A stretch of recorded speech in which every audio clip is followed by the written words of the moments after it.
Kilo Laddu तो हम चढ़ाएंगे, ये तो गारंटी है।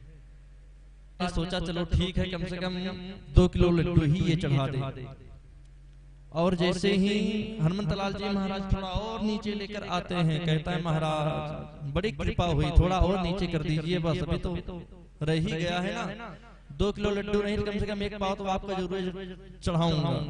अब बताइए, हनुमंतलाल जी महाराज ने सोचा कभी एक ही लड्डू नहीं चढ़ाता था, अगर 1 पाव ही चढ़ा देगा बहुत ठीक रहेगा, कम से कम धर्म कर्म में इसकी रुचि तो लगेगी।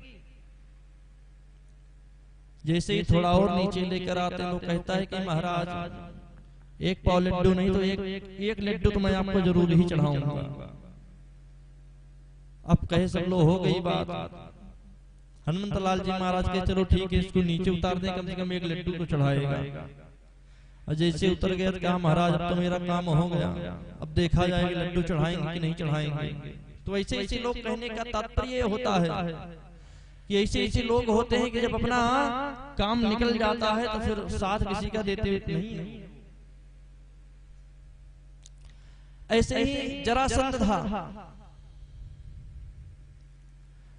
ये विश्वास तभी किया जब 17 बार हार चुका था और 18वीं बार जीतने को आया।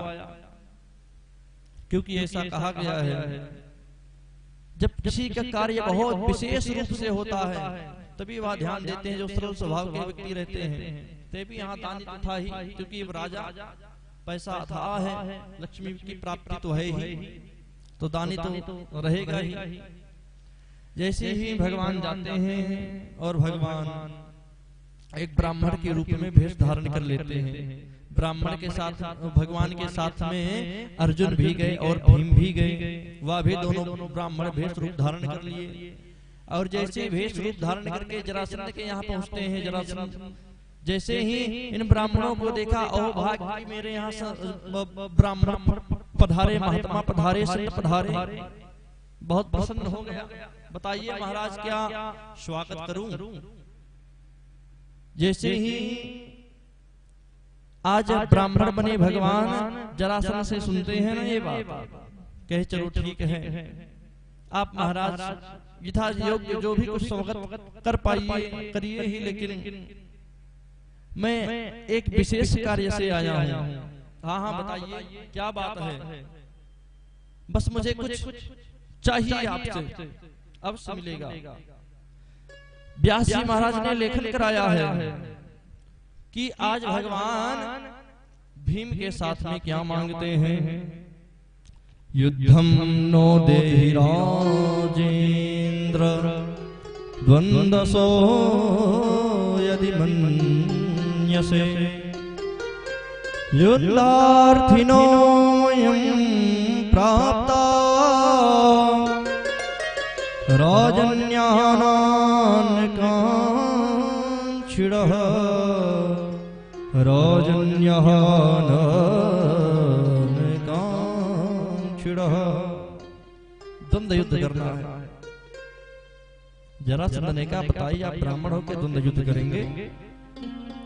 कुश्ती का युद्ध आप ब्राह्मण होके, मुझे तो ऐसा लगता है कि आप ब्राह्मण नहीं हो सकते हो। जनाएं तो देता आप क्षत्रिय हैं, क्योंकि ब्राह्मणों में ऐसा सामर्थ्य नहीं है कि वो किसी से युद्ध कर सके।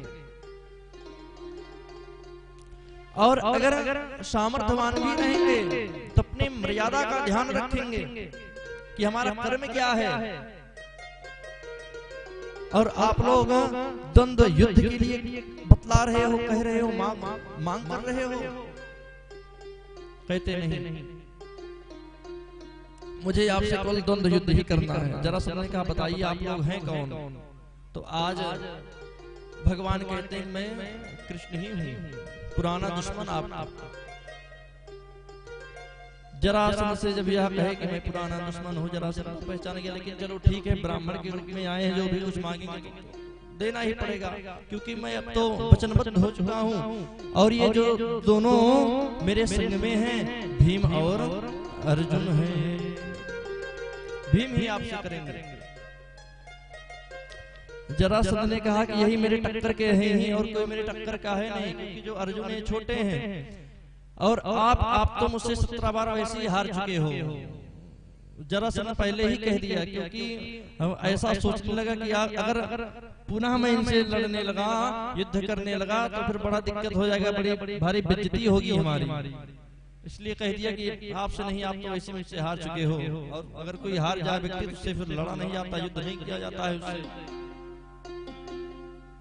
भीम आज जरासंध से युद्ध करने लगते हैं और बहुत भयंकर युद्ध चला, छिड़ गया युद्ध। भीम महाराज छिन्न भिन्न हो जाते हैं, युद्ध करने की शक्ति रही ही नहीं। जरासंध से जब हारने लगते हैं तो भगवान से कहे, महाराज अब यहाँ से चलिए, मैं लड़ नहीं सकता हूँ इससे, मेरा नस ये ढीला कर दिया है, मैं लड़ने वाला नहीं। भगवान समझाते हैं कम से कम आप लड़िए, अब मैं आपको प्रक्रिया बतलाऊंगा कैसे लड़ा जाता है, युद्ध कैसे किया जाता है। जरासंध पुनः, क्योंकि सुबह से शाम तक बढ़िया युद्ध छिड़ जाता था, युद्ध चलता था, और रात्रि में जरासंध सबको बैठाकर भाव से भोजन को कराता था। भोजन इत्यादि सब ग्रहण करते थे। आज जैसे ही प्रातः हुई और इधर भीम और जरासंध का युद्ध जैसे ही छिड़ जाता है, तैसे आज भगवान एक सीख लेते हैं और उसको तोड़कर फेंक देते हैं। मानो इशारा कर देते हैं कि आप इसके जांघ पर प्रहार करिएगा या तो चीर दीजिएगा। वैसे भीम महाराज करते हैं, जरासंध के पैरों को पकड़कर चीर देते हैं।